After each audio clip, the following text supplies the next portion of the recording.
ragazzi, le auto elettriche in ricarica emettono radiazioni pericolose, è vero oppure no? Ma di cosa sto parlando innanzitutto? Beh, ieri ho pubblicato questo short che ha fatto molto discutere, vi siete un po' scatenati nei commenti, a me piace tantissimo quando interagite in questo modo. Ma partiamo dal principio, in quanto negli ultimi giorni in rete è andato virale questo video, questo short in cui vengono mostrati dei campi elettromagnetici abbastanza intensi emessi da delle auto elettriche, delle Tesla in questo caso, in ricarica. E ovviamente i più complottisti non si sono fatti attendere, partendo subito all'attacco con queste sono radiazioni pericolose per la salute, queste scatolette elettriche ci friggeranno tutti e altre cosine simili, insomma. Io non sono un esperto, non sono un laureato in materia, però mi limito ad informarmi e cercare di condividervi qualche informazione che spero possa esservi utile, oltre a discuterne insieme a voi. Di base un campo elettromagnetico viene a generarsi in ogni sistema, in ogni circuito in cui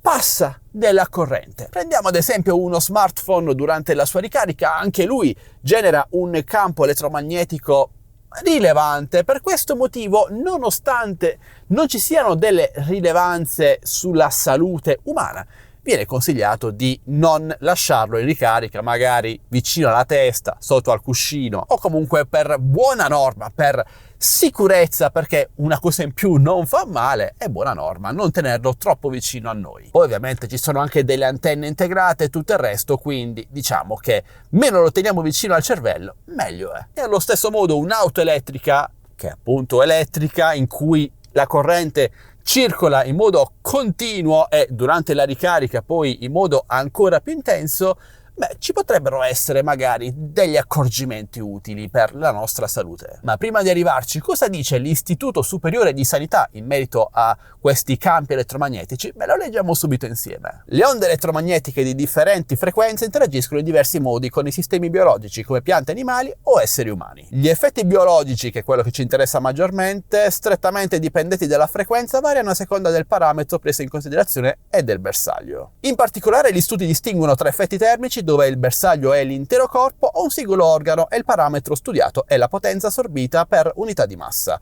ed effetti specifici, quelli che si studiano a livello cellulare o molecolare. Malgrado i numerosi studi compiuti, mentre i meccanismi riguardanti gli effetti termici ragazzi sono gli effetti collaterali noti, i fenomeni relativi agli effetti specifici magari su lunghissimi periodi non sono ancora completamente chiari. Non è quindi tuttora possibile, secondo l'OMS, definire con certezza tutti i possibili effetti biologici dei campi elettromagnetici. L'esposizione al campi RF, che è quello che ci interessa maggiormente in quanto è la rilevazione che è stata effettuata nello shorts vicino a quelle Tesla in ricarica, può causare riscaldamento o indurre correnti elettriche nei tessuti corporei. Il riscaldamento costituisce la principale interazione dei campi RF ad alta frequenza, al di sopra di circa 1 MHz. Al di sotto di questa soglia, l'azione dominante dell'esposizione a RF è l'induzione di correnti elettriche nel corpo. Appare chiaro, insomma, che maggiore è il campo elettromagnetico,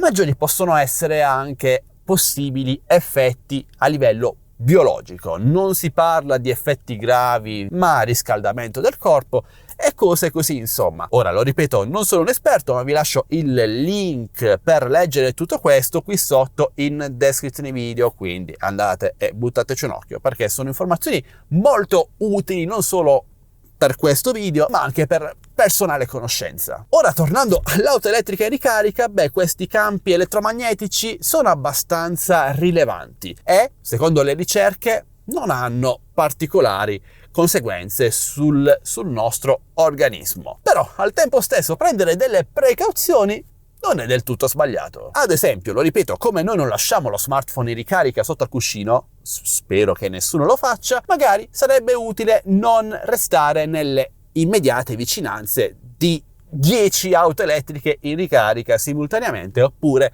all'interno dell'auto elettrica in ricarica. Quindi, ignorando effetti a lungo termine, più precauzioni si prendono, meglio è per la salute. Come ad esempio su un'auto termica tradizionale, io non penso che voi vi mettiate a respirare, inalare i fumi emessi dalle marmitte, o almeno lo spero per voi. Ora però andiamo a leggere anche qualche commento nel mio ultimo video. Qui chi parla della situazione chiaramente non sa di cosa parla. Il campo elettromagnetico di una vettura che viene caricata con tanti watt non sarà mai paragonabile ad uno smartphone caricato a 45 watt.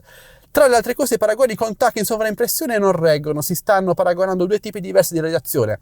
Un conto i raggi X sicuramente cancerogeni, un conto radiazioni non ionizzanti, quelle prese in esame.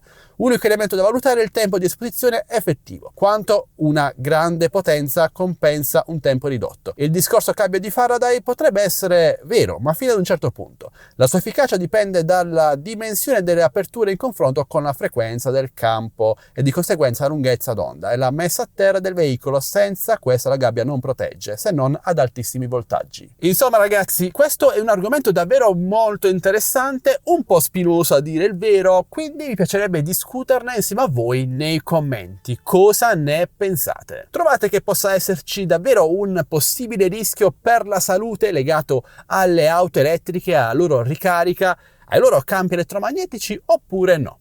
Parliamone insieme. Detto questo, se il video è stato di vostro interesse potete supportarmi con un like, condividendolo ai vostri amici e iscrivendovi al canale se non l'avete già fatto. Il mio consiglio è che alla fine una precauzione in più di certo non fa male, anzi al contrario. Detto questo amici, io vi saluto e vi do appuntamento al mio prossimo video, sempre che voi vogliate, sempre qui su Addicted to Tech. Buona guida a tutti. Ciao ragazzi.